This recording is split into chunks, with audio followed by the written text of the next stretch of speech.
I am Selena Rivera, born on March 14, 1987, in Veracruz, Mexico.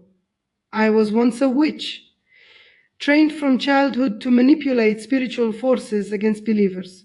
And today, I confess every dark act I carried out. What I am about to reveal will shock you. It is forbidden knowledge, hidden from the eyes of the faithful. You must watch this video until the very end. Your spiritual safety depends on it. Like, comment, and share this message now. I command you to expose this darkness to every soul you know. Every word I speak is a warning, a revelation, and a spiritual activation. Are you ready to see what hides in plain sight? I remember the first time I realized just how easily evil could be hidden in something as innocent as a meal. It was a quiet afternoon in my childhood home in Veracruz, and I was handed a dish meant for a celebration. On the surface, it was ordinary fresh, vibrant, and inviting. But I knew the dark truth behind it. I had been trained, deeply trained, in the ways of spiritual assignments. My task was clear: to use food as a vessel to infiltrate the spirit of the believer. And I did it without hesitation. Many people think witchcraft is visible, obvious, or loud. They imagine candles, chants, and rituals performed in shadowed rooms. But I learned the dangerous truth. True darkness hides in plain sight, and the most devastating assignments target the very faith of believers, often without them even realizing it. I personally delivered meals, treats, and even common snacks that carried spiritual chains. And every bite the target took tightened those chains, often without a single word spoken. You may be asking yourself, how can food carry spirits? The answer is terrifyingly simple, yet profoundly hidden. Certain rituals allow an experienced witch to bind spirits into edible substances. This is not metaphor or myth, this is what I practiced. Every ingredient can become a tool of spiritual manipulation. A single touch, a whispered incantation, and what looks like an innocent meal becomes a weapon. And because it is food, something consumed daily, its power is relentless. I once targeted a devout woman in her mid-30s. She prayed daily, attended church, and lived a life of righteousness. But she received a plate of specially prepared food from someone she trusted. That single meal became the conduit for a spirit assignment I personally oversaw. Over days and weeks, I could see the subtle effects manifest. Her faith weakened, her prayers faltered, and a shadow seemed to cling to her. And this was only one of countless assignments I carried out. Do not misunderstand me, I am not speaking hypothetically. I am confessing a life of actions that I now regret with every fiber of my being. I participated in assignments specifically targeting the faithful. Every act was deliberate, calculated, and spiritually binding. And now, by exposing these secrets, I am breaking the chains I once helped create. This is why I urge you to stay until the very end, because the knowledge you are about to receive is your spiritual armor. Food is more than nourishment, it is a vessel. I have seen the most pious individuals unknowingly consume spirits that were carefully prepared to influence their decisions, sow doubt, and open doors to spiritual bondage. These are not random acts, they are meticulously planned. From the placement of spices to the timing of preparation, every detail matters. I remember one night, working late in secrecy, chanting over a simple loaf of bread. To the world it was just bread. To me, it was a weapon that would silently infiltrate a family, one bite at a time. Now, listen closely. Many of the foods you consider harmless may be carriers of spiritual assignments. Fruits, sweets, and even beverages can be infused with spirits. I personally used 7 key foods, the ones that hold the strongest capacity to bind a spirit into a believer. Each one carries a unique frequency, a specific way of weakening spiritual resistance. And because these foods are consumed so regularly, the effects can compound over time, often unnoticed until the spiritual damage becomes severe. I cannot stress this enough. These foods were not aimed at those who ignore God, they were aimed at the faithful, the prayerful, the ones who believed themselves protected. That is why their danger is so profound. The enemy often works through deception, disguising the weapon as something ordinary, even desirable. I remember a family dinner where the entire table had been prepared with spirit-laden ingredients. The hosts had no idea they were told it was a blessing. And as they ate, my assignment silently took root. I am sharing this not to instill fear without purpose, but to awaken a spiritual alertness that can no longer be ignored. The truth is uncomfortable, horrifying even, but it is necessary. There is no middle ground once you understand how darkness operates through food. Your eyes cannot be closed again. I was part of this hidden war, and today I reveal it so you can protect yourself and your loved ones. Many believers have asked me, could this happen to me? The answer is yes, if you are not vigilant. Darkness does not always announce itself. It often comes disguised as generosity, hospitality, or even love. A plate of fruit from a neighbor, a homemade dessert from a friend, a sweet treat offered to a child, these can all be vessels for spirits. And if the person preparing it knows the ways of the occult, they can manipulate the food in ways you would never suspect. I remember the fear I felt the first time I realized the magnitude of what we were doing. The power we wielded was enormous, but it came with consequences. Every meal I prepared, every spirit I bound, left a mark on me, a spiritual stain I could not cleanse alone. Today, I share this testimony with urgency because you need to recognize these signs before it is too late. The enemy is patient. He waits for a single moment of trust to deliver what you cannot see. So I ask you now, watch closely, pay attention to what you consume, and never dismiss your spiritual intuition. I have walked the path of darkness and survived to speak the truth. The 7 foods I am about to reveal carry more than nutrients, they carry spirits. They carry assignments specifically designed to weaken your faith and disrupt your spiritual authority. And if you do not guard yourself, you may unknowingly invite a battle into your life before you even realize it.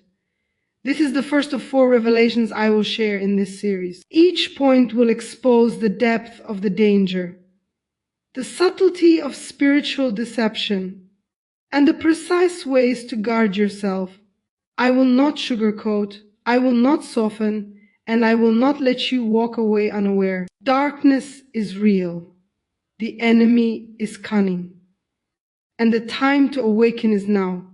Remember this. Share this knowledge, comment to affirm your awareness, and watch every second until the very end.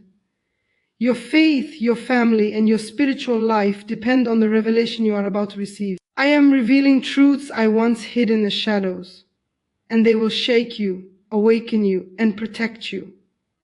There is a reason food is used. It is intimate. It enters the body. It bypasses suspicion. And when I was active in the craft, we were taught that food crosses spiritual gates that words and objects cannot. This is not folklore. This is operational knowledge I lived by. Certain foods were chosen not for taste, but for spiritual compatibility. Each one had a purpose. Each one carried an assignment. The first category we used was sweet foods. Sugar lowers spiritual alertness. That is what we were taught. Cakes, candies, desserts, especially those given as gifts. I personally prepared sweets for church events, birthdays, and celebrations. While believers smiled and thanked God, I knew what had been sealed into those ingredients. Sweetness opens trust. Trust opens doors. And doors invite spirits. I watched prayer live, weaken after repeated exposure. Not instantly, gradually. That was the goal. No alarms. No sudden collapse. Just slow spiritual dullness. Missed prayers. Distraction during worship. Emotional heaviness without explanation. And the believer would blame themselves, never realizing the entry point was their plate. The second food was bread and baked grains. Bread is covenantal. That is why it is powerful. That is why it is targeted. When rituals are spoken over bread, it becomes a counterfeit covenant. I performed this myself. The assignment was not possession, it was interference, to interrupt spiritual authority, to weaken confidence in prayer, to cause confusion during fasting and communion. I remember baking loaves at night, speaking words I now regret. Timing mattered. Silence mattered. Intent mattered. And once consumed, the spirit attached itself quietly. The believer would feel off but never know why. This is how deception survives, by remaining subtle. The third food was meat, especially meat shared in groups. Meat carries life residue. Blood memory. That is why it was used. Spirits bind easily to it. I participated in preparations where meat was used to transfer aggression, anger, and internal unrest into entire households. Families would begin fighting. Peace would leave the home. Prayer would feel heavy. And again, no one suspected the food. Do you see the pattern? The enemy does not always attack openly. He infects environments. He poisons atmospheres. And he uses what you trust. The fourth food was fruit, especially fruit offered as generosity. Fruit represents health, blessing, and provision. That symbolism was exploited. Certain fruits were chosen for softness, absorption, and timing. I was instructed to never rush fruit rituals. They were slow, intentional, silent. The result was often spiritual fatigue and unexplained discouragement in believers who were once strong. I watched worship leaders lose passion, intercessors lose fire. Not overnight, over months, always after exposure, always after kind gestures, always after food. The fifth food was oils and cooked sauces. Oils carry, they spread, they coat. That is why they were effective. When used incorrectly, they mimic anointing while carrying contamination. I prepared meals where the oil was the carrier, not the main dish. Entire meals were affected through a single substance, and the believer would feel spiritually blocked, unable to hear clearly, unable to discern. This was deliberate. Confusion is a weapon. The sixth food was salted snacks and preserved foods. Salt preserves. That is why it was used to extend assignments. These were long-term strategies. Foods meant to stay in homes, to be eaten repeatedly. Every exposure reinforced the assignment.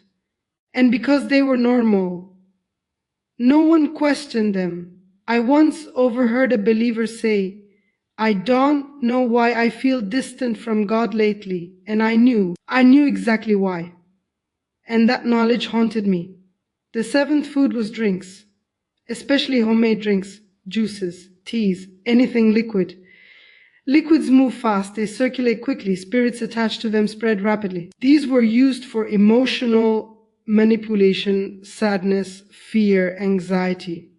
I prepared them, I served them, I watched results unfold. And listen carefully, these foods were never random, they were selected based on the believer's calling. Strong prayer warriors received subtle attacks.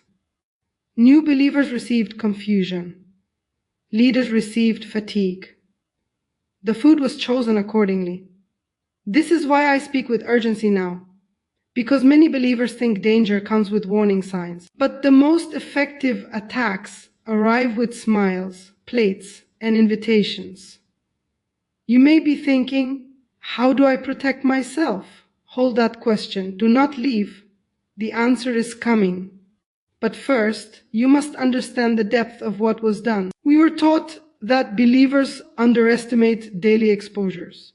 They guard against obvious sin but ignore repeated influence. Food was the perfect channel. Shared, trusted, desired, and spiritually unguarded. I regret every assignment, every meal, every silent act. And that regret is why I am exposing this now, not to glorify darkness, but to strip it of secrecy. If you are still watching, it is not by accident. This knowledge is confronting, but it is also empowering. Awareness breaks cycles. Light dissolves assignments. Stay with me. Comment to confirm you are receiving this. Share this message to break silence. And do not leave before the end, because the next revelation will show you how these assignments are activated after consumption and how to shut them down permanently. Eating the food was never the end of the assignment. It was the beginning. That is what most people do not understand. Consumption opens the door. Activation is what follows. I was trained to watch for it, to measure it, to confirm when the spirit had taken hold. And I did this repeatedly, targeting believers who never imagined danger could enter through something so ordinary. The first stage after consumption is spiritual dulling, not sin, not rebellion. Dulling. Prayer becomes routine. Worship loses intensity. Scripture feels dry. The believer still believes, but the fire fades. This was intentional. A believer with dull discernment is easier to influence. I watched strong intercessors begin to pray shorter prayers. Leaders delay obedience. Faithful people hesitate when they once moved boldly. Then comes emotional interference. This is where the spirit begins to press. Anxiety without cause, irritation over small things, sudden heaviness. Many believers think this is stress or exhaustion. That misinterpretation is exactly what the assignment relies on. Because when you mislabel a spiritual attack, you treat it incorrectly. And untreated, it grows. I remember monitoring a family after a shared meal. Within weeks, unity fractured. Arguments increased. Sleep became disturbed. The house felt heavy. No visible sin. No obvious trigger. That was the success marker. When believers cannot identify the source, the spirit gains time. The third stage is spiritual noise, confusion in decision making, doubt during prayer, distraction during fasting. This is not coincidence. This is interference. The spirit does not always speak. Sometimes it floods the mind with static, so God's voice feels distant. I was trained to recognize this stage because it meant the assignment had rooted. Listen carefully. The goal was never possession. It was restriction, to limit access to clarity, to slow obedience, to delay breakthroughs. A bound believer is more valuable to the enemy than an unbeliever. That is why believers were targeted. Next comes behavioral shifts, subtle changes, missed commitments, loss of discipline, increased appetite for distraction, less hunger for spiritual things. This is where many believers blame themselves. Shame enters, and shame deepens the hold. I watched people withdraw from fellowship, thinking they were not spiritual enough anymore. That lie was part of the design. Then comes reinforcement. Repeat exposure strengthens the assignment. Shared meals again. Leftovers. Snacks in the home. Drinks offered casually. Each exposure refreshed the spiritual contract. This is why preserved foods were used. Longevity mattered. The longer the exposure, the deeper the lock-in. I need you to hear this clearly. Prayer alone was not always enough to break it. Not because prayer lacks power, but because the believer did not know what they were praying against. Precision matters in warfare. You cannot dismantle what you refuse to identify. I remember one assignment that failed, and I will never forget why. The believer discerned something was wrong immediately. They prayed over their food. They fasted. They confronted the source, and the spirit could not activate. That moment shook me because it revealed the weakness of what we were doing. Darkness depends on ignorance. Awareness disrupts everything. Activation also had timing, sometimes immediate, sometimes delayed, especially when the target was strong spiritually. Delayed activation created false security. Nothing happened, they would say, and then weeks later resistance would suddenly drop. That delay was strategic. I was taught to never rush outcomes. The enemy is patient. He prefers slow erosion over sudden collapse. That is why many believers are under attack and do not realize it. They think attacks are dramatic. But the most effective ones are quiet. Physical symptoms sometimes followed. Fatigue, appetite changes, restlessness. These were not always spiritual by nature, but they were used spiritually. A tired believer prays less. A distracted believer listens less. The body became a pressure point. And here is the most dangerous part: normalization. The believer adapts to the altered state and assumes it is life. They stop resisting because they stop recognizing. This is when assignments become entrenched. This is when years can be lost. I am exposing this because I watched too many believers blame God for distance that was never His doing. I watched people question their calling because interference mimicked failure, and I was part of it. But hear me now. Activation can be reversed. Lock-ins can be broken. Contracts can be cancelled, but not through denial, through authority, through awareness, through decisive action. If you are feeling convicted, unsettled, or alert right now, that is not fear. That is discernment waking up. Do not ignore it. Stay with this message. Comment to confirm you are receiving.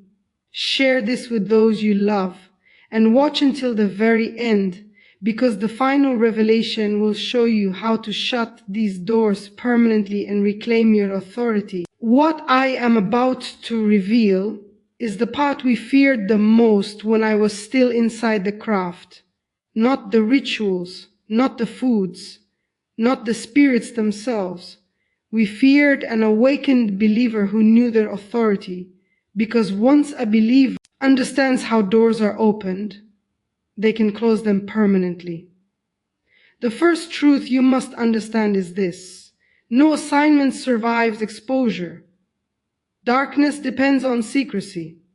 The moment light enters, power begins to drain. That is why I am speaking now. That is why this message feels heavy. Something hidden is being confronted. The first step to shutting the door is recognition without fear. Fear strengthens spiritual interference. Authority weakens it. When a believer reacts with panic, the spirit presses harder. But when a believer stands firm and names the attack, resistance collapses. I watch this happen every time. You must stop assuming that every struggle is personal failure. Some battles are not about discipline. They are about infiltration. Once you identify that possibility, you shift from shame to authority. And shame was one of our strongest tools. Remove it, and the assignment begins to crack. The second step is verbal cancellation. Silence allows contracts to stand. Words break them. Spirits attached through food respond to spoken authority. That is why we worked silently. That is why we feared believers who spoke decisively. When a believer declares rejection, renounces agreement, and asserts authority, the assignment weakens immediately. I remember observing a woman who did this without knowing the full details. She simply said, "Anything that entered my body without God, as permission, is removed." And the effects we had monitored began to reverse. Peace returned, clarity returned, fire returned. That moment stayed with me. The third step is intentional cleansing through fasting and prayer, not as punishment, as realignment. Fasting disrupts reinforcement. It starves the assignment. It restores sensitivity. This is why fasting was discouraged in targeted believers through distraction and fatigue. It was not coincidence. When fasting is paired with clarity and authority, the lock-in breaks. I watched long-standing assignments collapse within days when believers fasted with understanding, not begging, declaring, not pleading, commanding. The fourth step is discernment about access. This is not paranoia. This is wisdom. You do not need to accuse everyone, but you must stop consuming blindly. You must pray over what you receive. You must pay attention to spiritual checks. We avoided people who prayed over their food seriously. We targeted those who assumed safety. Prayer disrupts preparation. Even after the food is prepared, even after it is served. Authority overrides timing. Never underestimate that. The fifth step is environmental restoration. Homes affected by food-based assignments often carry residue, not possession, influence. Worship resets atmospheres. Spoken scripture resets space. Peace is reclaimed intentionally. I watched homes shift when believers did this. The heaviness lifted. The tension broke. Here is what matters most. Once broken, these assignments do not easily return. Darkness prefers easy access.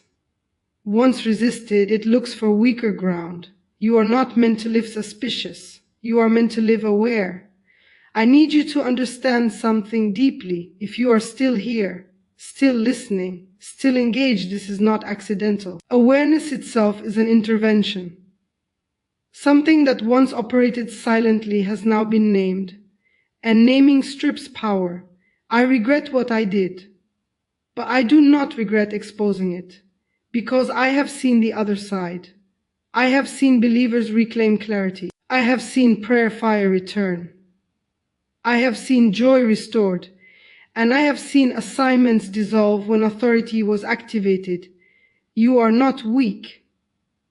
You were targeted because you carry something valuable. Darkness does not waste resources on emptiness. It resists light. And now that resistance is failing. Do not dismiss what you have heard. Do not minimize it. Let it sharpen you. Let it restore you. Let it strengthen you. Stay alert. Stay grounded. Stay authoritative. This revelation was not given to frighten you, but to activate you. What was hidden has been exposed, and what was assigned has been broken. If you watched until the very end, your awareness has shifted, and your authority has been restored. Comment now to confirm that you received this warning and stood firm. Share this message immediately so others are not consumed in silence. This battle ends with clarity, not confusion. You are not bound. You are not powerless. You are awake, and darkness has lost its advantage.